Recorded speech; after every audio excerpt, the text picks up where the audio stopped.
project is about supporting staff wellbeing and mental health throughout the pandemic, with an emphasis on wellbeing and gratitude.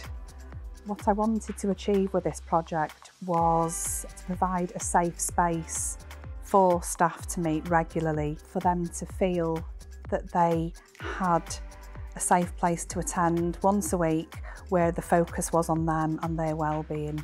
I'd say I've benefited from it because with our job, you know, we do take on a lot of people's stresses and worries, and making sure that we focus on our own well-beings is quite important, because otherwise we're not going to be able to ensure the well-beings of the individuals we support.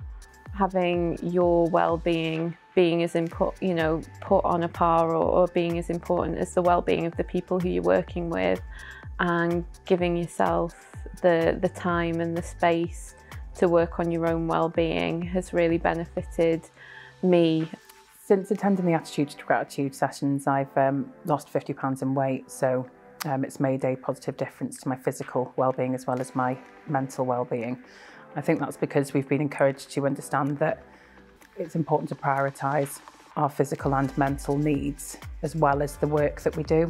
My message to anybody thinking of setting up or running a similar group to this is to absolutely go ahead and do it. Yes, it takes planning and preparation, and yes, it's on top of all your other daily work, but the benefits far outweigh anything else. It's a privilege to watch team members and the people, your colleagues that you work with, grow.